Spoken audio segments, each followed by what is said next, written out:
दोस्तों, किसी भी कंपनी में साइट पर लागू किए गए सेफ्टी रूल्स को जानना और उसको फॉलो करना काफी जरूरी होता है। मैंने इस चैनल पर कुछ महीने पहले 12 वर्कप्लेस सेफ्टी रूल्स के बारे में बताया था, जिसे कि आप लोगों ने काफी पसंद किया और उसमें लाखों में व्यूज आए थे। अगर आपने अभी तक उस वीडियो को नहीं देखा है, डिस्क्रिप्शन में मैं लिंक डाल दूंगा, जाकर आप उसे देख सकते हैं। आज के इस वीडियो में दोस्तों मैं आपको 9 लाइफ सेविंग रूल्स के बारे में बताने वाला हूं, जिसे कि हर किसी को अपने साइट पर, अपने वर्क प्लेस पर फॉलो करना काफी जरूरी होता है, क्योंकि ये रूल्स आपके अमूल्य जीवन को बचा सकते हैं। काफी इंपोर्टेंट वीडियो है, पूरा जरूर देखिएगा। अगर चैनल पर पहली बार आए हैं या इस चैनल को सब्सक्राइब अभी तक नहीं किया है तो सब्सक्राइब जरूर कर लीजिएगा। दोस्तों, लाइफ सेविंग रूल्स को हिंदी में जीवन रक्षक नियम भी कहा जाता है। इसका सीधा मतलब यह है कि काम के दौरान इन सभी रूल्स को मानकर जीवन को बचाया जा सकता है। तो आइए अब मैं आपको इन 9 लाइफ सेविंग रूल्स को एक एक करके बताता हूँ। ध्यान से सुनिएगा। Life saving rule number 1।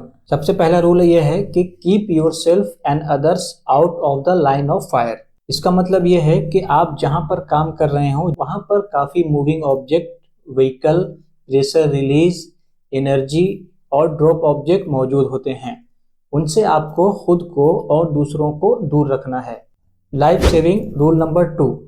Work with a valid permit when required.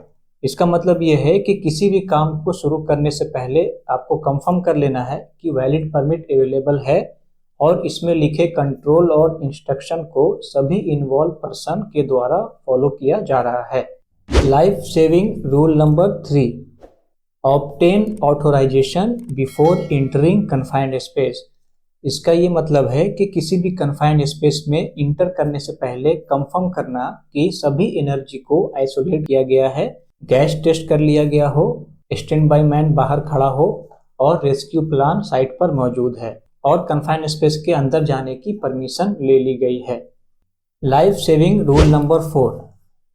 Control flammables and ignition sources. इसका मतलब यह है कि किसी भी प्रकार के हॉट वर्क को स्टार्ट करने से पहले ये कंफर्म कर लें कि फ्लेमेबल मटेरियल्स को रिमूव या आइसोलेट कर लिया गया है और काम करने की परमिशन ले ली गई है और सभी फ्लेमेबल मटेरियल्स को सही जगह पर स्टोर किया गया है और इग्निशन सोर्स से दूर रखा गया है। Life saving rule number 5। Plan lifting operation and control the area. इसका मतलब यह है कि किसी भी प्रकार की लिफ्टिंग करने से पहले, चाहे वो क्रेन लिफ्टिंग हो या तो फिर मैनुअल लिफ्टिंग हो, किसी भी प्रकार की लिफ्टिंग करने से पहले वेरीफाई करें कि सभी लिफ्टिंग इक्विपमेंट और एक्सेसरीज को इंस्पेक्ट कर लिया गया हो, लिफ्टिंग को ट्रेन पर्सन के द्वारा ही किया जा रहा हो, लिफ्टिंग एरिया को बैरिकेड और वार्निंग साइन लगा दिया गया है और कोई भी पर्सन सस्पेंडेड लोड के अंदर से नहीं गुजरना चाहिए। Life saving rule number 6। Verify energy isolation and zero energy before work begins. इसका मतलब यह है कि किसी भी एनर्जी सोर्स पर काम करने से पहले वेरीफाई करना चाहिए कि एनर्जी को आइसोलेट, लॉक्ड और टैग्ड कर दिया गया है और वहां काम करने से पहले किसी भी रेसिडुअल या स्टोर एनर्जी को टेस्ट करके जीरो एनर्जी को वेरीफाई कर लिया गया हो। इसका मतलब यह है कि अगर किसी भी एनर्जाइज इक्विपमेंट पर काम अगर आप कर रहे हो तो आपको वेरीफाई करना है कोई रेसिडुअल एनर्जी तो नहीं बची है। वेरीफाई करने के बाद ही आपको काम स्टार्ट करना है। Life saving rule number 7। Protect yourself against a fall when working at height.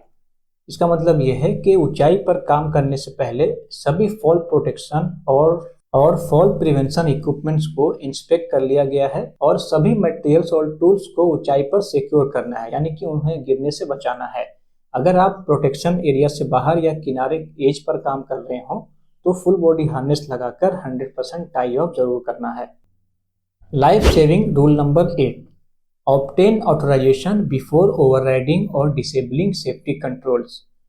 इसका मतलब यह है कि किसी भी सेफ्टी क्रिटिकल इक्विपमेंट को बंद या बाईपास करने से पहले इसके प्रोसीजर को जरूर जानें और इसको फॉलो करें। क्रिटिकल सेफ्टी इक्विपमेंट में fire sprinkler system, fire hydrant, smoke detector, heat detector आदि आते हैं। इसको समझने के लिए ऐसे मान लेते हैं कि आपको एक रूम में अगर वेल्डिंग करना है तो उस रूम में लगा स्मोक डिटेक्टर वेल्डिंग से पैदा हुए स्मोक से एक्टिवेट हो जाएगा।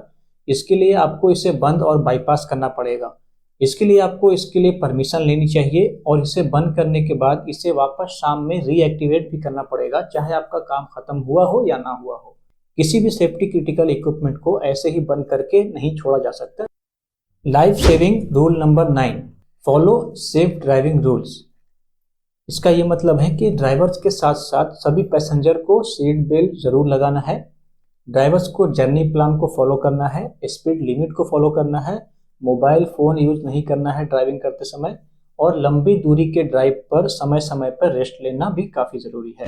दोस्तों, मैंने जो आपको ये लाइफ सेविंग रूल्स बताया है, ये किसी भी ऑयल एंड गैस कंपनी में काफ़ी महत्वपूर्ण है, जिसे साइट पर फॉलो करके किसी को चोट लगने या गंभीर दुर्घटना होने से बचा जा सकता है। दोस्तों, अगर आप इस चैनल पर नए हैं तो आपको अब पता हो गया होगा कि इस चैनल पर सेफ्टी से रिलेटेड वीडियो अपलोड किया जाता है। तो इस चैनल पर अगर आपने सब्सक्राइब नहीं किया है तो सब्सक्राइब जरूर कर लें, ताकि इसी प्रकार की वीडियो आप तक पहुंचती रहे।